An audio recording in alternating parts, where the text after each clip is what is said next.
noches, lunes 25 de junio, un día muy especial para el magisterio porque hoy se celebra a los grandes, a los maestros, y con esto nosotros iniciamos esta emisión de A la Medida junto con Julio Talamonte. Buenas noches. Sandy, buenas noches, muy honrado de estar aquí una semana más contigo y con los televidentes de A la Medida. Precisamente a todos los colegas, catedráticos, maestros, docentes, profesores, como les queramos llamar, muy feliz día y gracias por el trabajo y la labor que realizan. Y tenemos temas muy importantes para esta noche, Sandy. ¿Podrá tener Guatemala un TPS?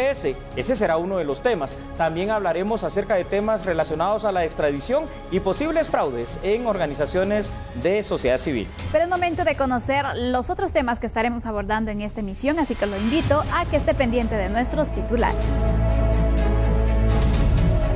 ¿Es posible un TPS para Guatemala? Examinaremos la solicitud de la medida bajo la luz de las políticas de inmigración del presidente estadounidense Donald Trump. ¿Debería ser juzgado en España? Analizaremos la situación de Julio Ligorría luego que España denegara la solicitud de extradición de Guatemala. ¿Engaño o error? Evaluaremos la denuncia presentada contra Manfredo Marroquín, el presidente de la Junta Directiva de Acción Ciudadana.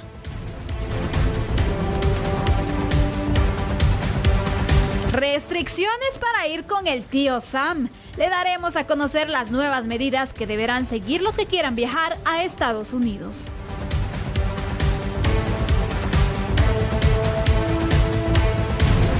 Honor a quien honor merece. En el Día del Maestro fueron premiados varios docentes por su destacada labor en las aulas del país.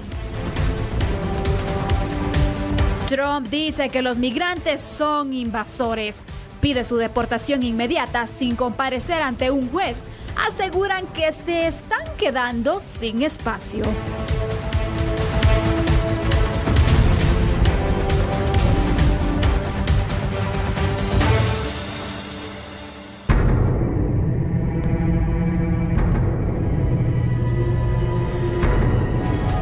Y bueno, tratando este tema, Guatemala solicitará en los próximos días el estatus de protección temporal a los Estados Unidos para beneficiar así a los guatemaltecos que sufrieron la devastación por el volcán de fuego. Por medio de un tuit, el presidente de la República, Jimmy Morales, indicó que instruyó a la canciller Sandra Jovel para que solicite el estatus de protección temporal TPS para los guatemaltecos, posibilidad que se analizó durante la Convención de Migrantes realizada el pasado 21 de junio en Washington, D.C. En la convención a la que asistimos con la canciller, varios de líderes migrantes que estuvieron presentes hicieron la misma recomendación y sí se ha tomado en cuenta, no de ahorita, sino se ha estado trabajando el proceso para poder presentar, de ser necesaria, esta solicitud con todo lo que se requiere para la solicitud. Yo creo que esta semana la señora canciller dará respuesta sobre este planteamiento. Guatemala no es la primera vez que hace la solicitud. En base a las solicitudes anteriores, ahora queremos documentar aún más la solicitud que se presentaría eventualmente. Yo espero que esta semana haya una respuesta sobre eso. Según indicó Pablo García, viceministro de Relaciones Exteriores, la tragedia del volcán de fuego, al ser un desastre natural, suma posibilidades para que los guatemaltecos puedan optar al TPS. Por su parte, la canciller guatemalteca confirmó que los niños migrantes recluidos en los centros de procesamiento detenidos en Estados Unidos cumplen con los requisitos que establece la ley. Sandra Erika Jovel Polanco, ministra de Relaciones Exteriores, confirmó que se da seguimiento a 465 casos de niños migrantes no acompañados en el marco de la política cero tolerancia que implementó el gobierno de Estados Unidos. La canciller visitó el país norteamericano el pasado 22 y 23 de junio para confirmar las condiciones que afrontan los menores en los centros de procesamiento de detención. Se buscó conocer de primera mano. Yo misma participé en la verificación de un albergue donde estaban 465 menores. Estos 465 menores guatemaltecos, 265 eran de cero tolerancia y el resto eran menores no acompañados. De estos 265 menores, El día sábado empezaron a ser reunificados en distintos albergues para empezar su proceso de reunificación dentro de Estados Unidos. En este albergue en ese momento ya se tenían alrededor de 60-65 niños del plan cero tolerancia para iniciar el proceso, que se estima que se está contemplando en 44 días promedio, dependiendo también el albergue y dependiendo las acciones que se lleven en las distintas ciudades. La canciller indicó que se busca agilizar el proceso de reunificación familiar con los niños migrantes. Están en proceso de reunificación y lo que sucede es que hay 4 esferas o 3 esferas para poder darle la reunificación. La primera esfera para buscar su reunificación es la de padres, hermanos y abuelos. La segunda esfera se encuentra en segundos grados de consanguinidad y una tercera esfera es algún amigo o alguna persona que lo pueda patrocinar para que se pueda reunificar en un ambiente familiar, pero casi siempre buscan las 2 primeras esferas, que son las más importantes por el interés superior del menor. Si estos niños no son reunificados, sus padres piden sean retornados directamente con ellos, si no van a ser reunificados dentro de Estados Unidos y son retornados a Guatemala posteriormente. Seguramente usted en casa estará preguntándose acerca de si es posible o no un TPS para Guatemala. Bueno, el TPS, siglas en inglés para el estatus de protección temporal, es precisamente un programa migratorio creado en 1990 con el que Estados Unidos da permisos de residencia y trabajo de forma temporal a ciudadanos de países afectados por conflictos bélicos o desastres naturales, tal como ha pasado con Guatemala. La administración Trump lo ha retirado, o mejor dicho, sí, se lo ha quitado a Honduras, El Salvador, Nicaragua y Haití. Estados Unidos mantiene una línea dura sobre el tema migratorio. El retiro del DACA, aquel tratado para los dreamers, los soñadores, refuerza un panorama aún más difícil para el caso guatemalteco. No es la primera vez que Guatemala pide un TPS y las solicitudes anteriores han sido absolutamente rechazadas.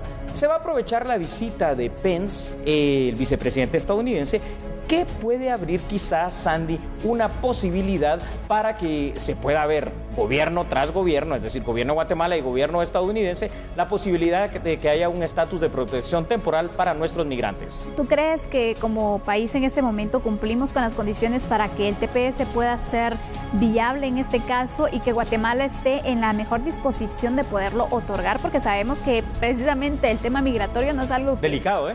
Efectivamente, por todo lo que ha pasado con Donald Trump. A ver, yo creo que sí reunimos las condiciones para que pudiese darse un TPS a Guatemala, que otros países centroamericanos, sí, ¿verdad?, lo han gozado, llamémoslo así, como El Salvador y la misma Honduras. Sin embargo, Sandy, creo que también dijiste algo muy importante en tu alocución. En este momento, por la coyuntura en cuanto al trato de migrantes y sobre todo lo que hablábamos tanto la semana pasada con esta ley de tolerancia cero impuesta por la administración Trump, veo realmente difícil. Sin embargo, es importante comentarte a ti e informarle a nuestros televidentes, Sandy, que hoy el presidente de Guatemala, Jimmy Morales, ordenó y giró instrucciones a la canciller Sandra Jovel precisamente para que agilice este tema de la solicitud de un TPS.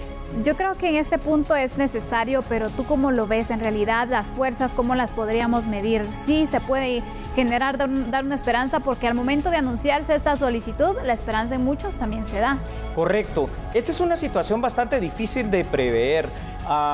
Yo no quiero ser así como muy negativo, ¿verdad, Sandy? Pero tampoco quisiera despertar falsas esperanzas. Pero hay que ser realista. Hay que ser muy realista, tú lo has dicho. Si no se logró, por ejemplo, en un gobierno como el demócrata de Barack Obama, en este momento, con la posición dura que mantiene Donald Trump, no solo para el caso de Guatemala, sino que para el resto de países, que más bien en lugar de ampliar el TPS lo ha quitado. Más bien en el tema, por ejemplo, recuerdas de los Dreamers, lo acabamos de señalar, pues también ha quitado esos beneficios. En ese momento se ve realmente, Sandy, bastante complicado el hecho de que se pueda tener. Sin embargo, recuérdate que el tema migratorio, uno de los 4 grandes pilares, la diplomacia de lo que es la seguridad para cualquier nación, ahorita va a empezar a funcionar y esperemos que haya la habilidad suficiente, obviamente también los argumentos pertinentes y que haya una buena disposición del otro lado. ¿Sabes por qué? Sobre todo por lo cuestionado que ha sido también la administración Trump con la ley tolerancia cero. De pronto y por ahí pudiera ser. Pero imagínate, si el tema de los Dreamers todavía no se tiene nada claro, en realidad buscar otro tipo de medidas está bien porque el gobierno de Guatemala lo ha implementado y se necesita, se dio el primer gran paso. Correcto. Ahora estará en manos de los Estados Unidos. Creo que algo importante es precisamente eso que tú estás señalando en este instante, Sandy. El gobierno de Guatemala tiene que hacer la parte que le compete. ¿Y cuál es la parte que le compete? El agilizar la vía diplomática para solicitarlo, para pedirlo, para exponerlo, para darlo a conocer al gobierno estadounidense. Entonces, de alguna manera, ya si Estados Unidos o no lo concede, esa es una cuestión muy propia de ellos, muy interna, que yo repito, en este momento lo veo bien complicado. Sin embargo, ya es positivo el hecho de que se esté haciendo algo. Esto creo que en determinado momento, si no se consigue un TPS, podemos obtener algún otro tipo de beneficios para nuestros migrantes. Yo quiero que hagamos aquí una aclaración, Julio, en cuanto al TPS. ¿Cuáles son los requisitos que tiene que cumplir una persona para poder aplicar? Y por supuesto, ¿en qué consiste específicamente? Para que las personas tengan claro un poco acerca de qué es este estatus temporal, cuánto tiempo es que se les da.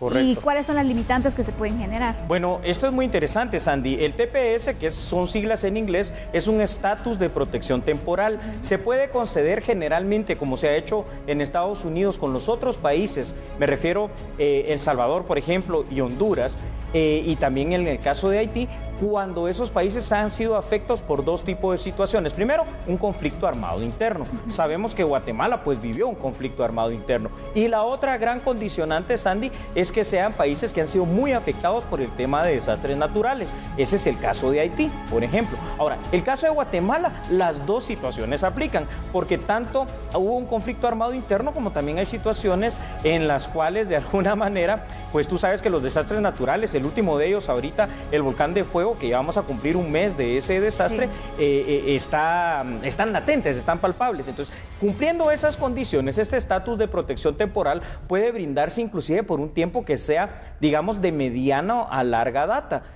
Pueden ser 2 años, 5 años, 10 años, dependiendo lo que logre negociarse. Y es ahí donde de alguna manera esperamos que en esta ocasión Guatemala logre por primera vez la negociación correcta de un estatus de protección temporal para nuestros migrantes. En este caso, quienes sean beneficiados con el estatus temporal de protección, ¿tienen algún tipo de restricción o se pueden desarrollar en territorio norteamericano con total tranquilidad? Eso es muy bonito lo que preguntas. Sí, las restricciones son las restricciones legales que tienen todos los habitantes de Estados Unidos, es decir, el cumplimiento de las leyes locales y de las leyes federales. Y por supuesto que de alguna manera hay unas cuestiones muy particulares que ellos deben de cumplir en cuanto a las leyes propiamente migratorias, como dar a conocer en dónde están, cuál es su ocupación, el trabajo, su patrono, seguros y toda esa situación, ¿verdad?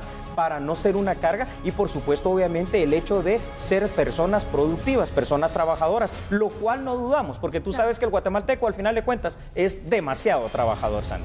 Julio, tenemos que concluir con este tema, pero quiero que me des unas conclusiones, por favor. Claro que sí, Sandy, un tema muy importante, seguramente lo vamos a estar hablando aquí en esta semana en A la Medida y de alguna manera el TPS, algo que tanto ha luchado el pueblo guatemalteco, hoy es una orden del Ejecutivo. Esperamos entonces que esa línea diplomática funcione.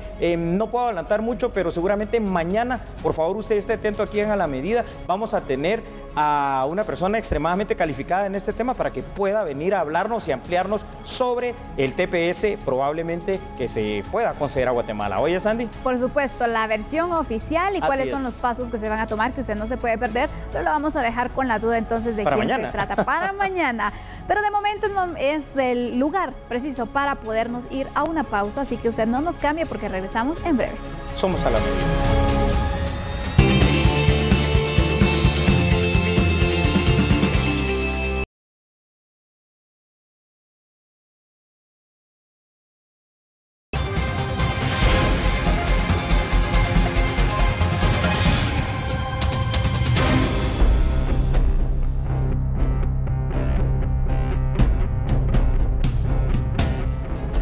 Y bueno, gracias a ustedes por continuar en sintonía de A la Medida. En este tema, Julio Ligorría podría ser juzgado en España, por lo que la Fiscalía aún espera la notificación sobre la negativa de la extradición que España tuvo hacia Guatemala. La Fiscalía analizará solicitar a las Cortes españolas el trámite para que Julio Ligorría pueda ser juzgado en aquel país, luego que la solicitud de extradición no procediera por asuntos de nacionalidad. Tenemos conocimiento solo por vía de los medios de comunicación, por lo que él ha manifestado, que la solicitud fue denegada. Fue denegada en parte, tenemos entendido, por la nacionalidad de él, pero al final de cuentas nosotros no hemos sido notificados. Lo que nosotros esperamos es, al ser notificados, analizar la resolución y si la misma resolución de las autoridades españolas abre la puerta para que él pudiera ser juzgado en aquel país. Julio Ligorría ha sido señalado por el Ministerio Público de los delitos de lavado de dinero y financiamiento electoral ilícito en el caso Construcción y Corrupción, el cual fue presentado a mediados del año pasado. A ver, ¿extraditado o juzgado en España? El Ministerio Público y la CICIG vinculan a Julio Ligorría al caso Construcción y Corrupción. Julio Ligorría fue capturado el pasado 26 de septiembre en Madrid, España, tras una solicitud del Ministerio Público ante la Interpol. Fue dejado en libertad condicional por un juez español, debiendo comparecer cada 15 días ante el juzgado. Un juzgado guatemalteco requirió su extradición de España por el delito de lavado de dinero. La Audiencia Nacional Española denegó su extradición el 13 de junio. Primero, porque Ligorría tiene nacionalidad española. Además, consideran que los hechos por los que es acusado no constituyen el delito de blanqueo de capital en la justicia española. Sin embargo, la Audiencia Nacional Española considera que los hechos pueden ser encasillados en delito de financiamiento ilegal de partidos o financiamiento electoral ilícito en el derecho guatemalteco. Y en este contexto, Sandy, está la situación del señor Julio Ligorría. Aquí hay una cosa muy interesante para analizar, ¿verdad? Por supuesto, yo te quiero hacer la primera pregunta. A ver, por favor, Sandy. Se da el caso entonces de la negación de esta extradición. España dice, no, aquí en España ese delito no cabe dentro del lavado de dinero, pero en Guatemala sí. Entonces, ¿se puede justificar esto con la negativa de la extradición? No, esta es una situación, vamos a ponerle orden a todo esto. Sí, claro. Es cierto que hay países, entre ellos, por ejemplo, Italia, España, que te permiten gozar de una doble nacionalidad, sin que tú pierdas la nacionalidad guatemalteca y en este caso la española. Pero el hecho de ser un ciudadano español no te exime, solo por eso, de que hayas o no cometido un delito, sobre todo que ese delito se está pidiendo por parte, mira, del Ministerio Público y de la CICIG, el blanqueo de capitales, que lo cometió aquí en Guatemala. Por supuesto. Si no constituye delito el hecho allá, porque no se hizo el hecho fáctico en España, no significa que en Guatemala no se haya hecho. Por supuesto. Porque entonces es que es muy fácil, Sandy. Cometo delito aquí, me voy a España, me voy a Italia, me voy a algún otro lugar y listo, tranquilo. Allá no lo cometí, estoy libre, ¿no? ¿Podríamos decir entonces que en realidad tiene cierta protección en España? Definitivamente sí. Esta es una situación, al final de cuentas, que tenemos que ir analizando y que tenemos que ir viendo qué tanto le beneficia al sistema de justicia guatemalteco. Claro. A ver, yo asumo pues que el Ministerio Público en su momento, el año pasado, y la CICIG, cuando pidieron la orden de captura y luego la orden de extradición, es porque tienen una base sólida de los delitos cometidos por el señor Julio Ligorría. Entonces, por eso ahora parece bastante cómodo, ¿verdad? El hecho de que un juzgado español le diga, venga cada 15 días a firmar. Pero eso sí, mire, tranquilo, ¿verdad? Con la resolución de la Audiencia Nacional Española. Por el delito de lavado de dinero no lo vamos a juzgar. Sin embargo, fíjate, Sandy, reconoce la misma Audiencia Nacional Española que sí hay indicios suficientes, aún para ellos allá en España, de que se cometió otro hecho ilícito. Aparte de ahí, yo te quiero interrumpir porque también se mencionaba entonces en este órgano español. Correcto. Que iban a investigar si este delito de financiamiento electoral ilícito sí cabe y si él lo cometió. Pero ¿desde cuándo investigan ellos? Y no es Guatemala que lo debería hacer. No hay aquí una injerencia jurídica o de poder, ¿cómo lo podríamos ver, la verdad? Una injerencia jurídica dicotómica, para hablarlo en palabras más sencillas, una injerencia jurídica doble. Primero porque nos dicen, no se los entregamos en extradición, porque para nosotros ellos ya están juzgando, fíjate, diciendo que no hubo lavado de dinero. Digamos. Ya están dando la resolución, ¿verdad? Así lo están haciendo. Pero también la otra parte dice, mire, pero sí consideramos que hubo el otro delito que es financiamiento electoral ilícito. Y sin embargo no se los damos. Entonces, vamos a ver si en realidad hay pruebas suficientes, como el papel de investigadores ellos, y en realidad le compete a Guatemala, ¿no? Eso, Sandy. ¿Dónde fue cometido el hecho ilícito? En Guatemala. cualquiera de los dos, ya sea el financiamiento electoral ilícito, que ese ya lo está diciendo la Audiencia Nacional Española, porque no era el delito original por el cual estaba siendo perseguido el señor Julio Ligorría. Pero si nos vamos a un delito que es transnacional, como el lavado de dinero, eso es un delito muy grave que no debe ni puede quedar impune. Entonces, yo creo que lo más sano, lo más adecuado, y ahí también tendrá que haber una mejor comunicación de parte del Ministerio Público, si sigue en este caso con Audiencia Nacional Española, los jueces españoles, para que de alguna manera ellos hagan ver lo que tú estás viendo de una manera muy correcta. El hecho ilícito en todo caso fue cometido aquí en Guatemala, las pruebas son estas, y aunque tenga nacionalidad española, el primero es guatemalteco de nacimiento y debe ser juzgado aquí en Guatemala, lugar donde eventualmente fue cometido el hecho ilícito. ¿Crees que se respeta o no se respeta entonces el acuerdo de extradición que se puede dar entre los países?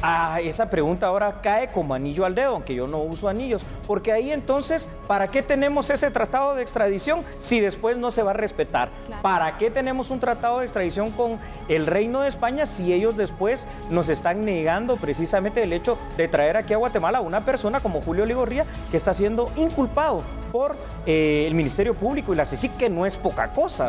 Yo me pongo también a pensar un poco, ¿qué pasaría si las cosas fueran al revés?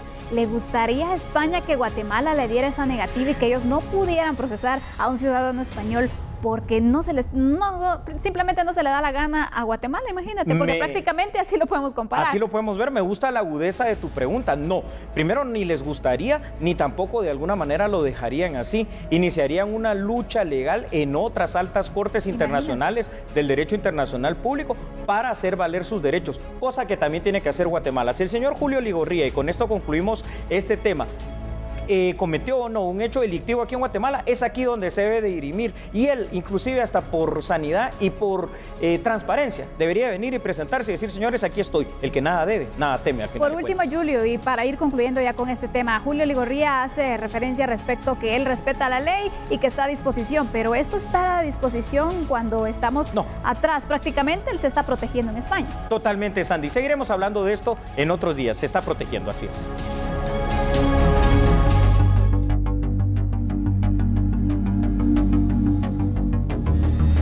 Seguimos con este tipo de notas judiciales. En este caso hablamos de la jueza Erika Lorena Ifán. Ella resolvió aceptar varios medios de prueba al Ministerio Público para presentarlos en el juicio que enfrentarán 4 hombres quienes fueron acusados por la Fiscalía de llevar a centroamericanos de forma ilegal hacia Estados Unidos cobrando fuertes cantidades de dinero. Según la investigación de la Fiscalía, la organización criminal operó en Huehuetenango y fue dirigida por el procesado Julio César Serrano Samayoa, alias El Monje o El Finquero. En la cabecera departamental de aquel departamento, llevaban a los indocumentados para esconderlos y posteriormente trasladarlos ilegalmente hacia Estados Unidos. La juzgadora aceptó que en el juicio se escuchen las declaraciones de algunas víctimas.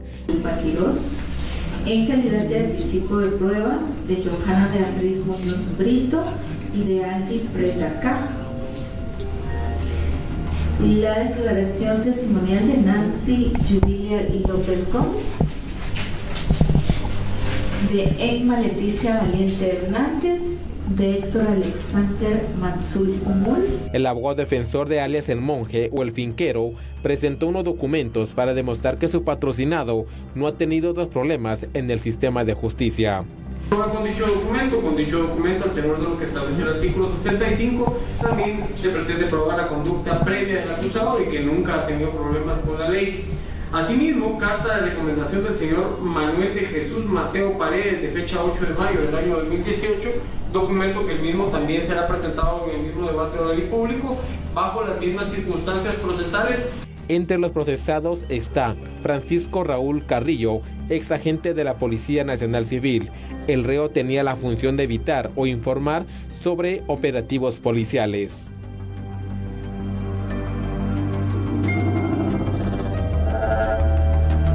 Analizaremos al volver el tema de la denuncia que hizo el Congreso de la República a Acción Ciudadana, Sandy. Así es, pero es momento de hacer una pausa, ya volvemos.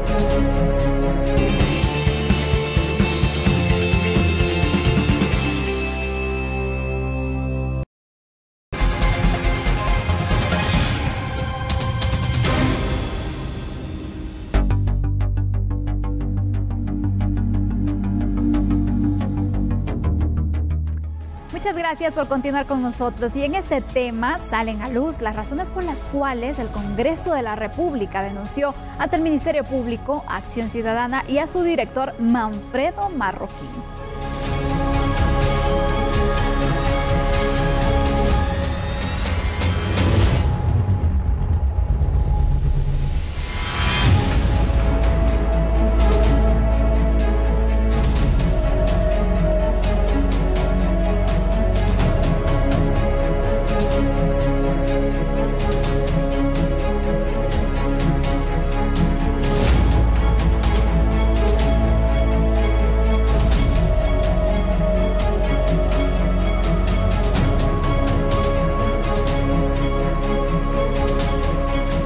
Vamos a analizar este tema porque hay algunas situaciones por las cuales el Congreso ha justificado esta denuncia y vamos a platicar de esto con Julio Talamonti. Una de ellas es precisamente el tiempo en la cual Manfredo Marroquín tendría que estar al frente de esta organización de Acción Ciudadana. Claro que sí, Sandy. Esto es lo importante, ¿verdad? Las organizaciones de la sociedad civil son importantes, las ONGs deben de existir. Pero si te das cuenta, las ONG son muchas veces aquellas que primero piden que se cumplen ciertas cosas en el Estado y en otras situaciones. Ahora, cuando las mismas ONGs no cumplen con sus propios estatutos, aquí es donde se dan los problemas.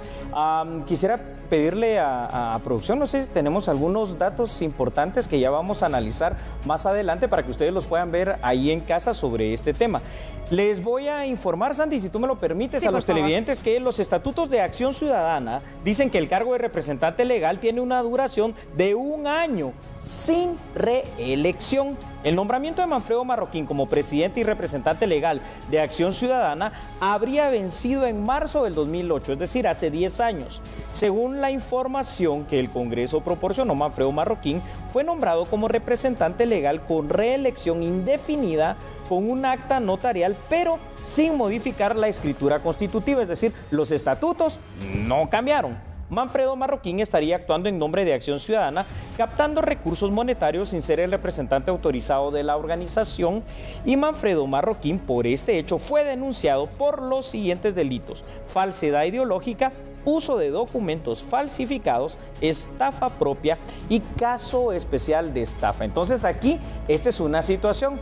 Si yo soy alguien que a través de la sociedad civil organizada estoy señalando ciertas cosas, el primero que tiene que estar en orden soy yo, digo. Claro, hablábamos un poco acerca de la fiscalización que se tiene que tener, porque también las cuentas claras empiezan en la casa. Hay que limpiar la casa y ya luego dar el ejemplo para poder exigir también a otras organizaciones. La verdad, un comentario no solo muy cierto, sino que muy agudo y atinado. Por supuesto, ya lo habíamos hablado aquí en A la Medida, ustedes recordarán, televidentes, cuando existe ya un proyecto de ley precisamente para poder fiscalizar a las organizaciones de la sociedad civil, es que reciben millones de millones a lo largo de los años. Ahora, aquí la situación con Acción Ciudadana es que su único representante legal y obviamente director de la misma entidad ha sido Manfredo Marroquín a lo largo de estos 10 años. Yo creo que el hecho de que se establezca precisamente en los estatutos de estas organizaciones que cada año se tiene que cambiar, tiene un fin. Correcto. Y es que no se pueda malutilizar ese tipo de organizaciones. Ojo, no estamos diciendo que se está haciendo, simplemente es que legalmente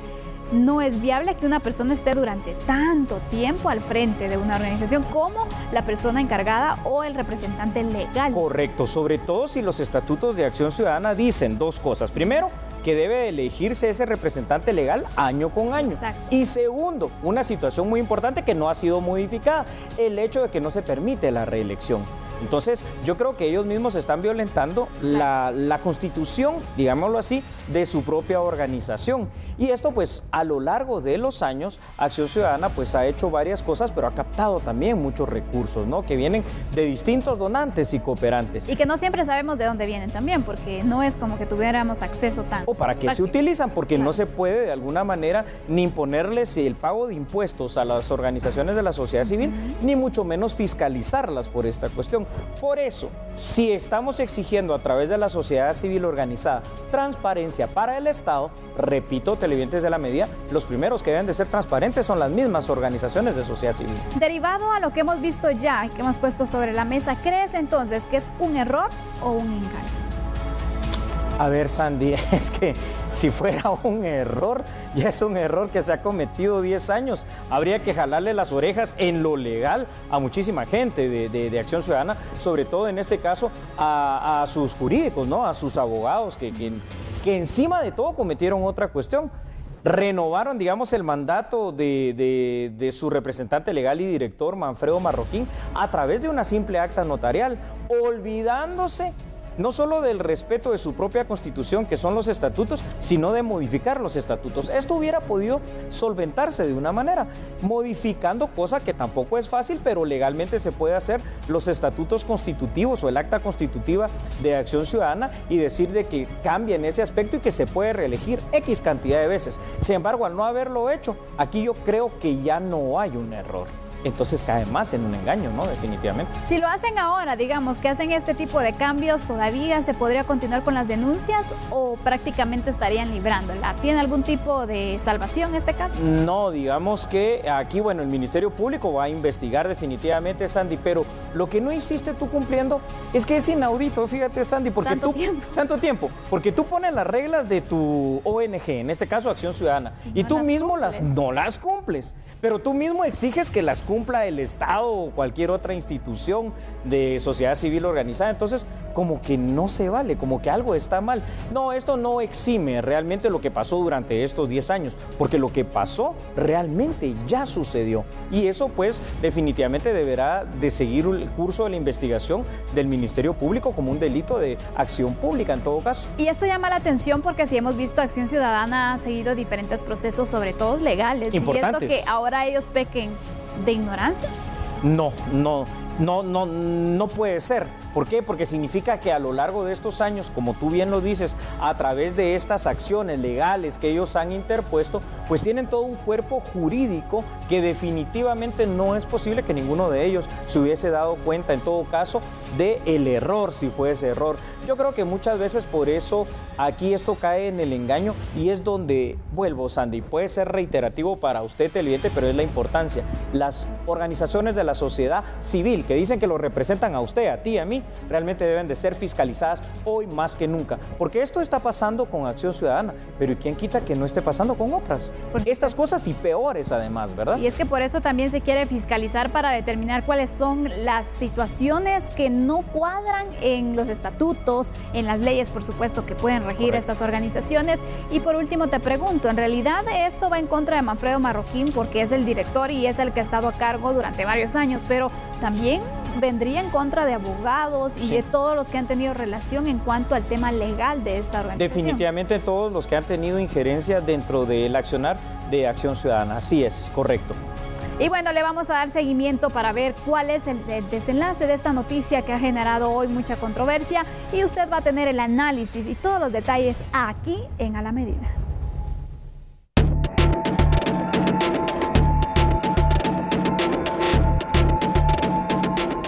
Y bueno, hoy 25 de junio, un día muy especial para el magisterio, le adelantábamos al inicio, y es que hoy es el Día del Maestro, día en el que se celebra a hombres y mujeres que convirtieron la docencia en una regla de vida, por lo que este lunes 7 maestros destacados fueron condecorados con la Orden Nacional Francisco Marroquín. Aquí le tenemos los detalles y les presentamos a estos 7 maestros.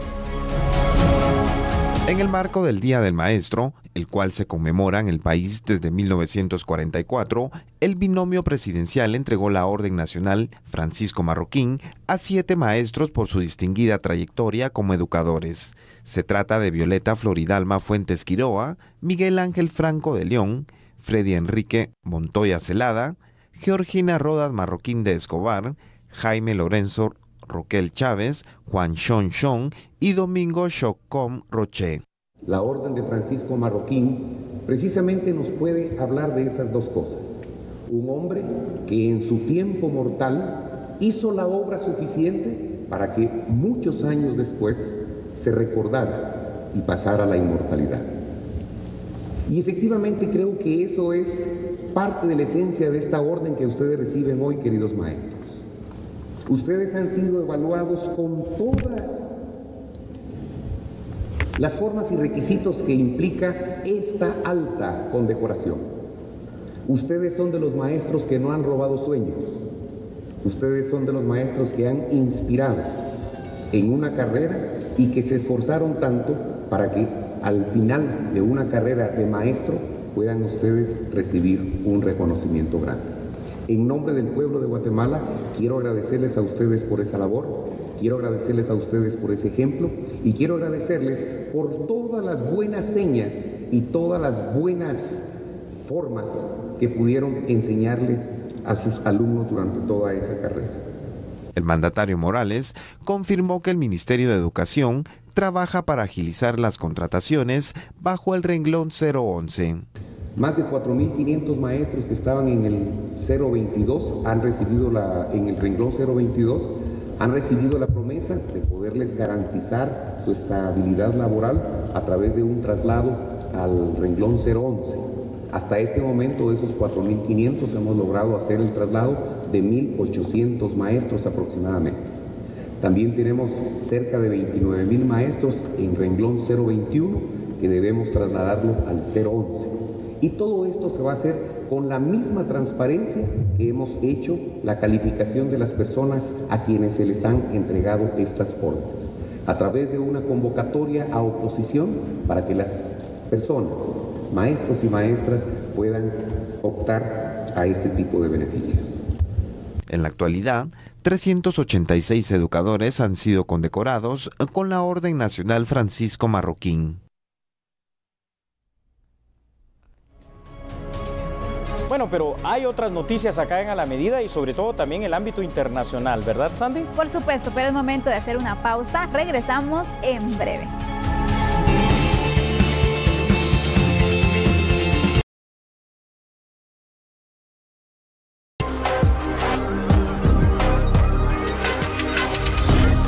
Y bueno, en otras noticias tenemos estas medidas que se han adoptado. Entonces se adaptan a las personas que quieren viajar a Estados Unidos. Preste mucha atención si usted es de esas personas, porque ahora, según han dado a conocer las autoridades, se tendrán algunas nuevas medidas para quienes buscan viajar a Estados Unidos, especialmente en temas de equipaje. Pero aquí le mostramos entonces cuáles son estas restricciones.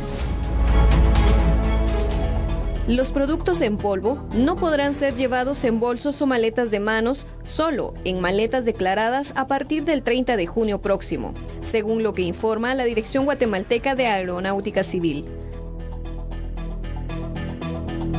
A partir del 30 de junio entrarán en vigencia unas restricciones para el transporte de productos en polvos. Básicamente esto es para aquellos productos que sobrepasen las 12 onzas.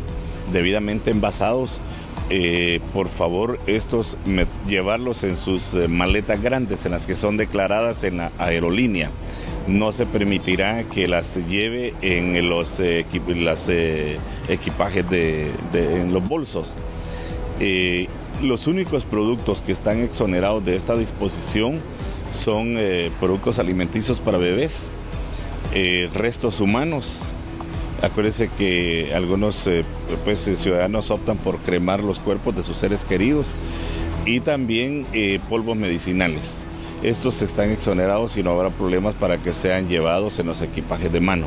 De llevar alguno de los productos mencionados como autorizados, se debe tener a la mano la factura para la leche de bebés, la receta del medicamento en polvo o bien la certificación del RENAP para restos humanos cremados.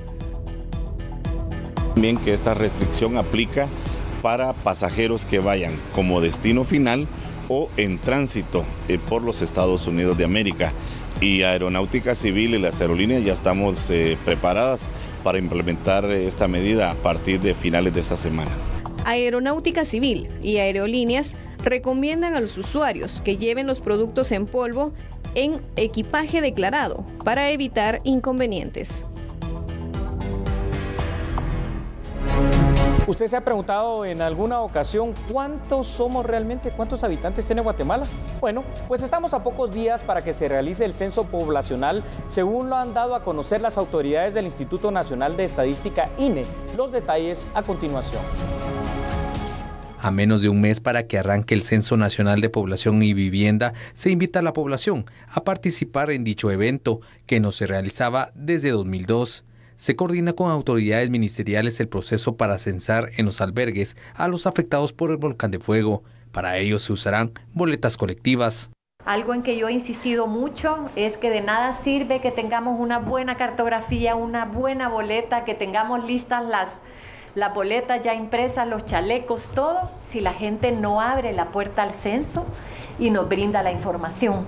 En ese sentido, la fase en la que estamos ahorita, que es de invitar a la población a que sea parte de este esfuerzo nacional. En esos lugares en donde hubo cambio en cuanto a la residencia de las personas, el censo se hace en todo el territorio nacional.